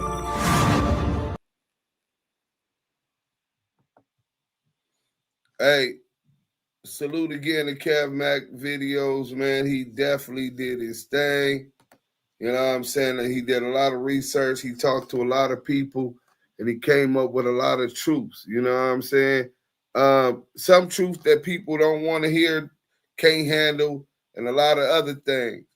But when you get to talking about the Brims, let's start off with the big homie Kirk Dog. You heard David Johnson. You heard Sugar Bear. You know what I'm saying? Oh, I said I was going to show y'all who Sugar Bear was. This was at my video shoot. Recipes to the big homie Sugar Bear. Untouchable block. Bow rims. Super bow rims at that. You know what I'm saying? Let's go right here real quick. You know what I'm saying? If y'all can see that, y'all can see it. This at the Hit Your Bremen video shoot. Big Sugar Bear and my pops. You know what I'm saying? Flamed up, giving it up. You know what I'm saying? Another founding member in LA Brim. He was a manual art Brim also. You know what I'm saying? That I had the pleasure of being raised with and have the pleasure of learning from.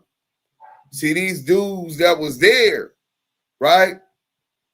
These dudes that were Angel and Tony Lucius and Sugar Bear. I had the privilege of being around these dudes when I was a teenager, smoking a half ounce of stress and hearing them argue about these facts in the spot until they got clarity. Because people remember things differently. You know what I'm saying? But definitely, and I'm soaking it up, passing out. Let's get to this. But that was the big homie Sugar Bear. Rest in peace, man. Now I want to get into this this video on. Wait, first I said we're gonna get into Kirk, dog. We gonna start the big homie before we give y'all what y'all came for. Everybody always asking about Wee Stroke, PeeWee, and everybody always asking about G Active. Before we do that, y'all finna learn about my big homie. You know what I'm saying? Never had the opportunity to meet him, but I feel like I know him because he did all that time. Officer Daniel Pratt, on the night of September 3rd, 1988, Officer Pratt and his partner, Officer Veronica DeLeo, were driving an undercover blue IROC Camaro and on stakeout at the Pine Liquor Store in South Los Angeles in Rolling 60 Crip neighborhood, right? When they heard what they thought was 2 shotgun blasts. They then heard rapid gunfire and within 5 seconds saw a car's headlights. The same vehicle had been involved minutes earlier in a drive-by shooting, which left 3 people wounded. They radioed to their supervisor for permission to follow the car and the chase begun. The chase ended up at the corner of Florence and Crenshaw Streets at the Chevron gas station and adjacent car wash on the northeast corner, where the 2 officers parked their car for cover. As Officer Pratt called for citywide backup and requested an airship, the 2 suspects in the car made an abrupt U-turn, coming back at the 2 officers. As bullets from the suspect's AR-15 assault weapon started to hit the car, Pratt returned fire. As he fired the last round from his 9mm service weapon, he took a fatal round, dying instantly. Kirkton Moore, an alleged member of the Harvard Park Brims, was arrested and charged with the murder of Pratt. Because Pratt was driving an undercover vehicle and never identified himself as a police officer, Moore never knew he was firing upon the LAPD officer. Officer Pratt was eulogized at his funeral by his little brother Brian. At that time, an officer with the Upland Police Department, he told the audience, if I would live to be half the man and officer he was unparalleled in the family and professional life. So I wanted to get into that. I want y'all to be looking forward to the documentary and movie when the homies get to it. I know Murder Rock told me he working on that, but just familiarize y'all and give a salute to the history of the LA Brims, man. We finna get into this, and they're so anti-authoritative, very anti-authoritative, revolutionary. Not really the type that go along with the program. Let's go. The war in Cali. In this episode, I'm gonna detail the story of PeeWee from the Fruit Town Brims. PeeWee was born Kasim Knox and would grow up in South Central. He would live the early portion of his life living in the Black P-Stones turf. He would go to schools like Hillcrest and Audubon, but his life was severely changed. That's a lie. Majority of his life was in Inglewood. Don't believe me? Ask Bosco, the comedian. After the death of his older brother, who was killed by the police. This changed PeeWee's life in a negative way and sent him down the wrong path in life. His mother was a strong woman who took care of 4 kids and gave them everything they needed. Unlike most kids, PeeWee even had his father in his life, and none of his family were gang members. So the life that PeeWee would later live in the future will be the complete opposite of what was going on inside his home. Even though he would live in BPS turf and later Inglewood, PeeWee would get familiar with the Fruit Town Brims after meeting a few members, and he even started hanging out with the crowd and the older members of the Fruit Town Brims, and he later became an official member of the gang. Even if he had to travel far just to be with his gang, that's what he would do often. He even would do things like taking buses just to go to his hood. The Brims consisted of 3 different sets under the Brim umbrella, being Fruit Town, Finesse, and Harvard Park, which all 3 gangs have a strong relationship with each other, and also to their allies like the Rolling 20 Bloods and BPS. Their cliques consist of 35th Street, 36th Street, 37th Street, and 38th Street, but they will also have several rivals, like gangs like the Rolling 30 Crips and the Rolling 40 Crips. PeeWee died in the streets early on and would be in and out of jail. Even at an early age, he would appear in the documentary Bloods and Crips Made in America. As a teenager, in the years followed, PeeWee would become a hardened gang member, involved in a lot. PeeWee, along with other young active members of the Fruit Town Brims, will make a clique within their gang, called the infamous Gangster Bloods, also known as just IGB. which was a young crew full of active gang members, known for putting in work, and many members from that crew, like G-Active. This G-Active is not an IGB. G-Active is a tiny gangster Brim, TGB. PeeWee and them started the IGB. Shout out PeeWee. Shout out the homie, I think it was Baby Zeke and Baby Zeke, and then it was somebody else. But I was in jail when they started the IGB. But G-Active is a tiny gangster Brim, 37 Drive. Including him getting shot and a lot of jail time, but a lot more will come. Whitney York, a 32-year-old black man, was shot and killed on March 31st, 2017, in the 3100 block of 8th Avenue in Jefferson Park. Whitney was sitting in a folding chair in front of his home with a friend when 3 men walked up and fired multiple gunshots at Whitney, striking him. The suspects then fled on foot. Whitney was taken to a hospital where he was pronounced dead. Whitney was allegedly a member of the Rolling 30 Crips.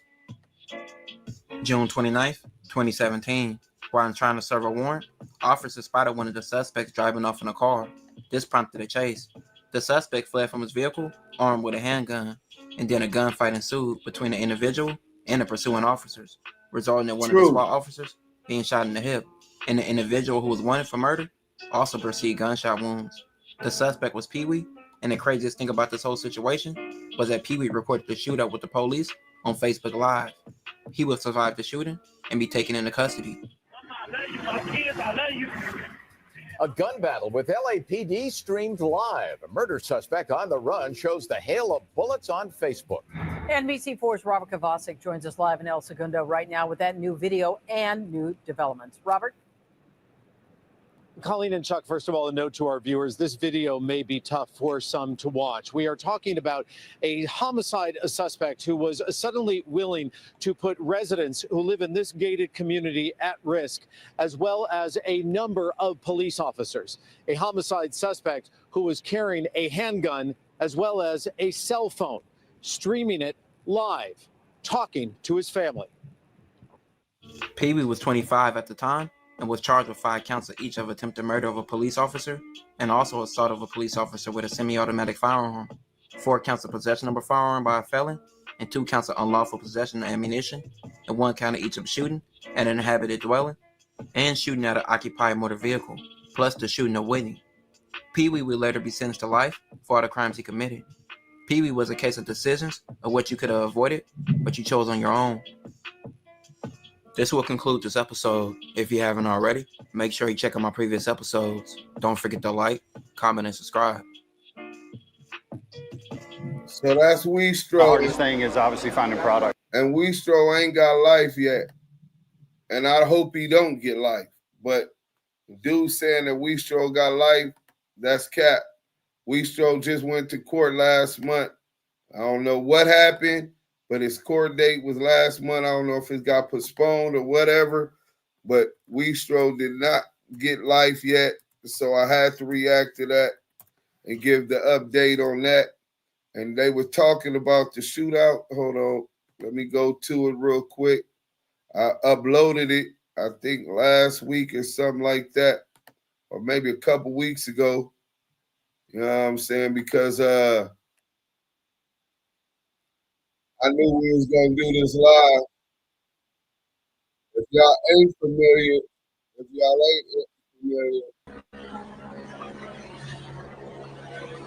I know I'm done, say. Mama, I love you. My kids, I love you. Dad, homie, bro.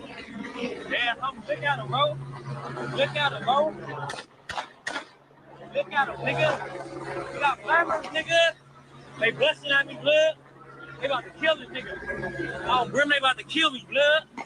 They about to kill me, blood. Oh, they just shot me, blood. They kill me. It's over with. It's over with. They homies, they got me. They homies, they got me. Nigga. One time on me, bird out. VSB, I ain't going to jail, nigga. They homies. They about to kill me in this bitch. I know I'm dying, say. Mama, I love you. My kids, I love you. They homies, bro. Damn, look at him, bro. Look at him, bro. Look at him, nigga. We got flammers, nigga. They busting at me, blood. They about to kill this nigga. Oh, Brim, they about to kill me, blood. They about to kill me, blood. Oh, they just shot me, blood. They kill me. It's over with. It's over with. They homies, they got me. They homies, they got me, blood.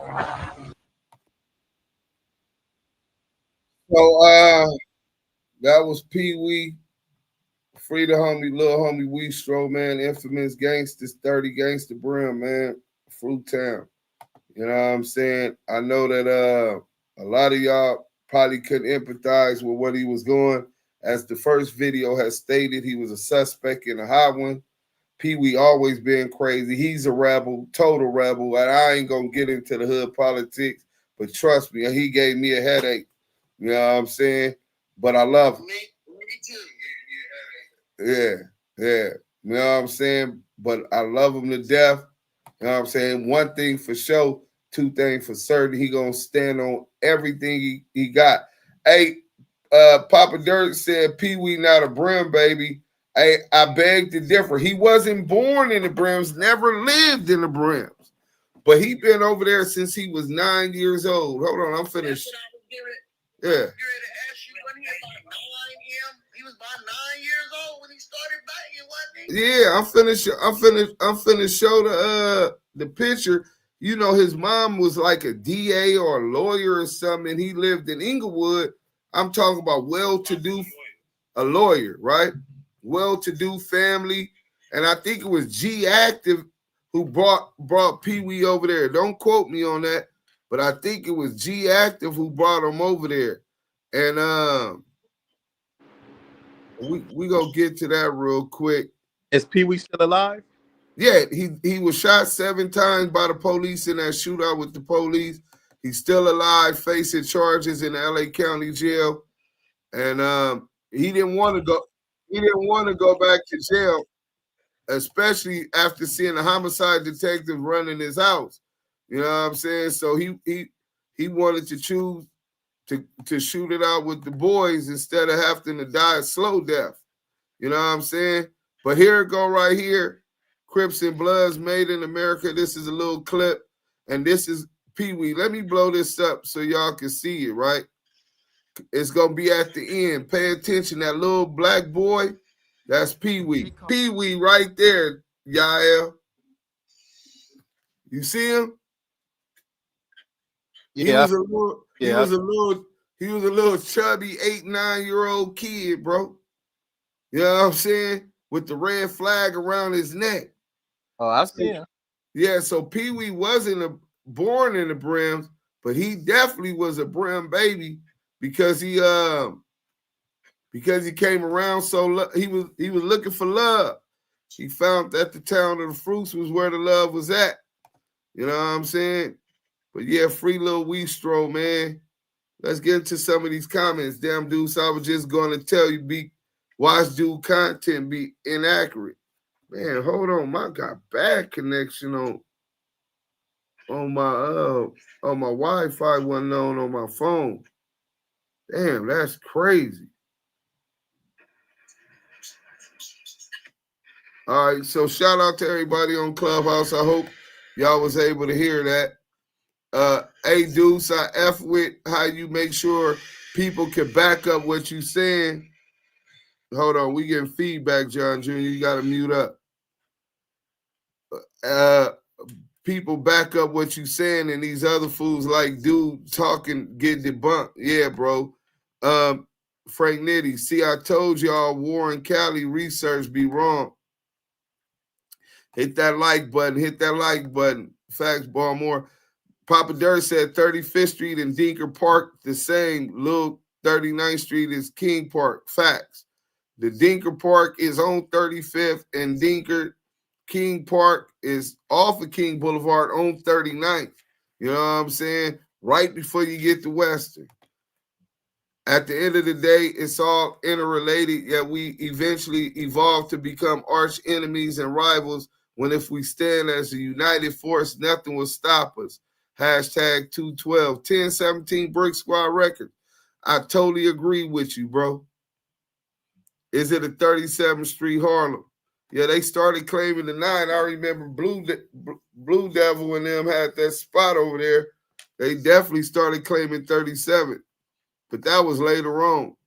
G-Active is the one on Street Gangs that told that story. Facts. The homie from G-Man EIP said his pop, Greg Taylor, was one of the Brim founders. I don't know about Greg Taylor. You know what I'm saying? 37, 38.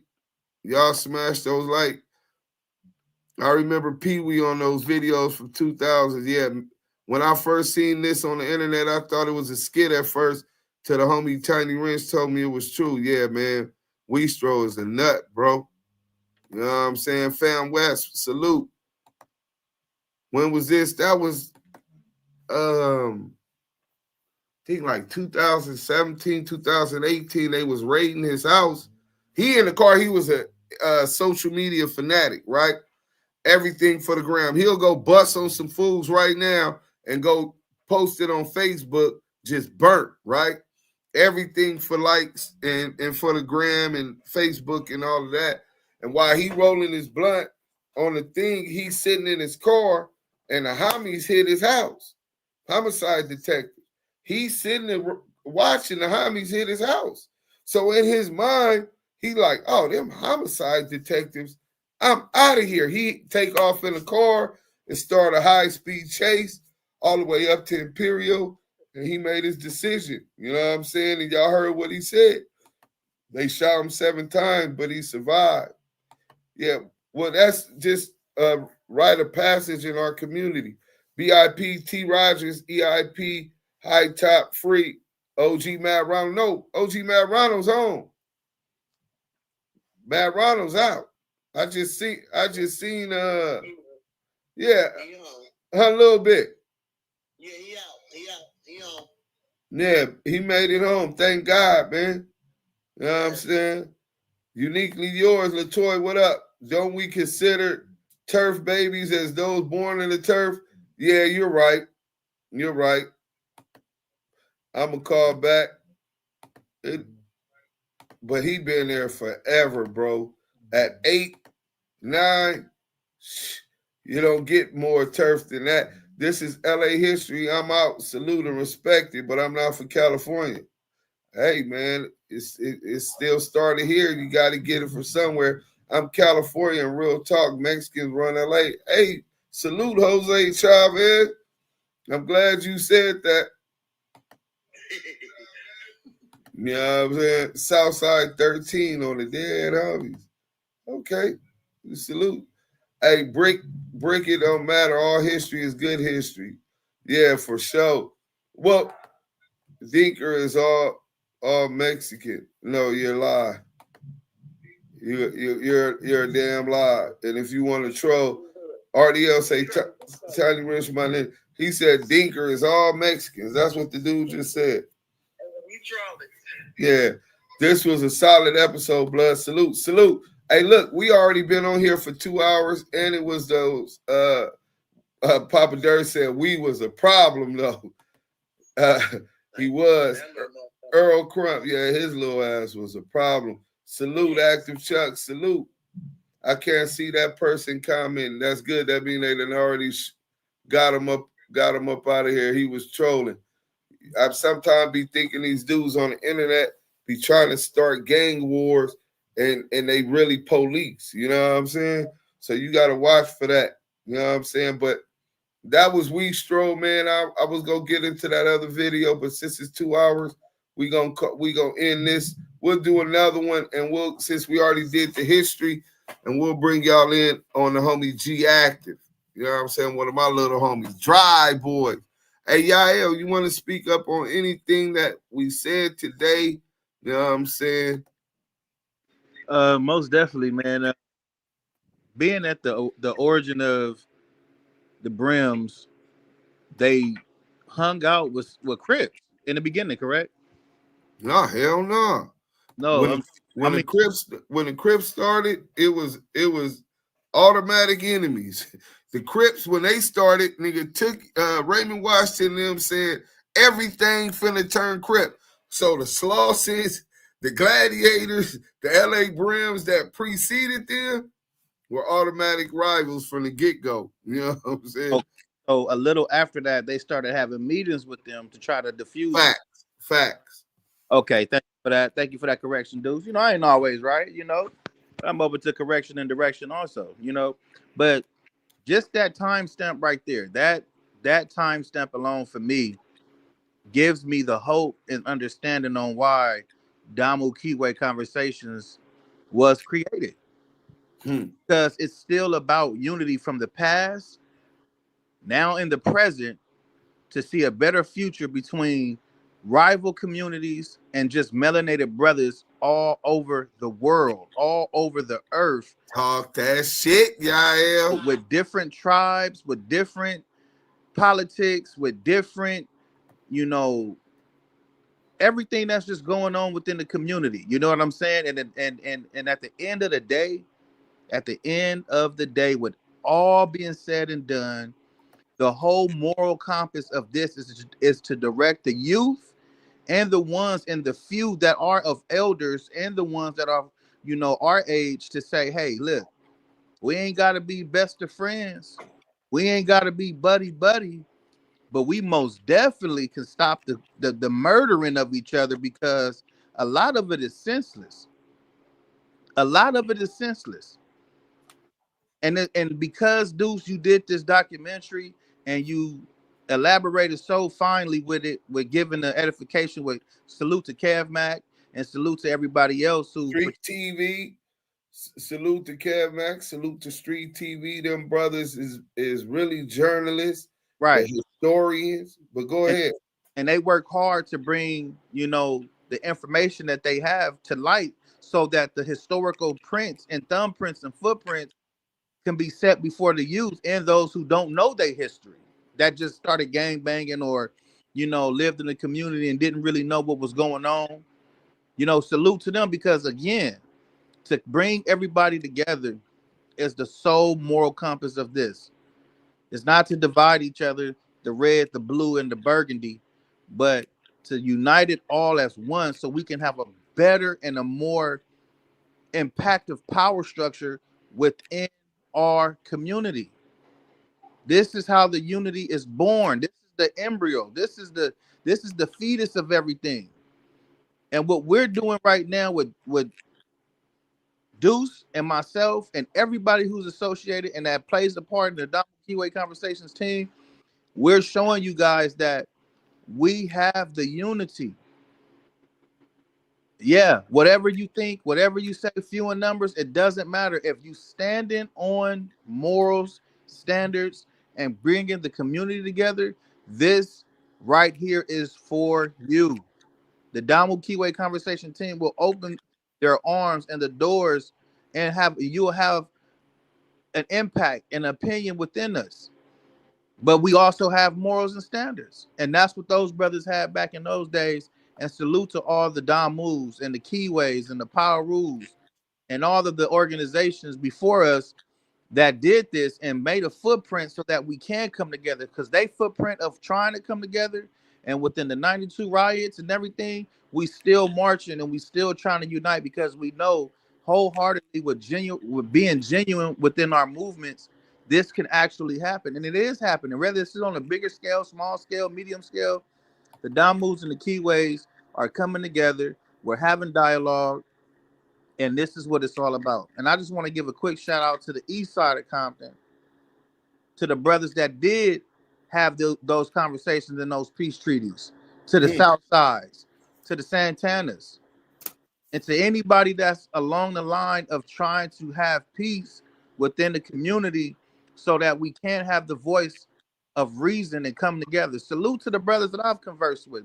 Salute to Melly Mel, Lil Melly Mel, Thug, Caddy. Salute to those individuals, and salute to anybody else who's attaching themselves to want to have a peace. Remember this: if both sides haven't took a loss in over 10 years, then what are you beefing for? What are you beefing for? You living off a name that you haven't even committed a stain. You understand what I'm saying? And for the ones who participated, they know. When you know, you know. Salute to the Brims in the 30s and the 60s and the 40s and everybody who is on the line of peace. Nobody's saying that you got to be super best friends and super buddies, but damn it, we melanated brothers and we've hurted each other too long. I just want to say thank you to Deuce M's for planting that seed, for bringing us together. So now we all can go live together. We can have these Damu Kiwe conversations. We can politic. We can laugh. We can joke. Clubhouse. We met on Clubhouse and we elevated from there. Hey, real quick, I want to run this clip because Lou from the Lou said, gang banging or not, this is a part of our history. It's about the beginning of a new tribe. Hey, bro, I got 2 clips for you, and I really need you to be able to listen to both of them and feel them. Let me make sure that y'all can see these before I start them, right? Kiwe Conversation. Yeah, they not. Let me stop sharing and hit them by myself because they not gonna allow me to do it, right? So if you remember when we was doing the Crips and Bloods Made in America, the brother was talking about not being able to join the Boy Scouts because they were all white. Right. Not having a fraternity, not being able, and then besides that, not having an identity, right? So when Lou from the Lou just said what's up on the screen, it made me go back to exactly what the brother was talking about, and it's 2 clips. So bear with me because I want to sell gangs, but looking for that identity. Here go one more clip. Let me go to this real quick, and then we gonna let y'all up out of here. I think he said something about an identity. Remember that identity was stolen from us when we were enslaved, whether we was already here or brought here in shackles from other lands. But check this one out about the identity. It's so deep. It gave us these clubs, these fraternities, these villages, gave us an identity that we didn't have before. We got a super chat, Yael. You want to speak up on that? Most definitely, brother. Let me see this super chat real quick. Oh, now we got the coolest dude with the 1999 super chat. Unity with the blue and the red. Coolest dude, man. Salute to you, brother. Bless. Thank you. On behalf of the Damu Kiwe Conversations, man. Anything and everything that is given to the Damu Kiwe Conversation team is appreciated. Blessings to you and your tribe and your whole family. Hey, we're going to go through these comments and then we're going to end it. We need peace on our communities. We got. Hey, Earl Crump, I'm with you. You already know that, brother. That's what I'm for. And if I got to lose my life trying to push for that, that's a cause. I was ready to die for less something that wasn't even a just cause. So for that cause, I'm willing to sacrifice that. I'm definitely pushing that. That's the reason we have Damu Kiwe Conversation. United we stand, divided we fall. For sure, I'm going to call y'all back. You two police department. Whack, is that you, CS2 back? We are what everyone want to be. We born this way. We tried from different places. That's a fact, Monique Hill. Mike B, I can confirm Whack works for us. The YouTube police said they can confirm Whack works for them. Hey, well, you ain't got to convince us. We already know. Always positive, man. Thanks again. Really appreciate that part. Put a jacket on our people. Yeah, they want to call us gangs so they can criminalize what's already in our nature, and that's unity. You know what I'm saying? That's tribal. You know what I'm saying? What up? Okay, we almost finished. Monique, here our people so proud black back then. I respect and love my ancestors. Thank y'all, Deuce and Yael, and that's all. That and all that's with the truth. Thank y'all. No, thank y'all for supporting. Selena, thank you for supporting. Incline Staffing, thank you for supporting. Till the next time, we have Damu Kiwe Conversations.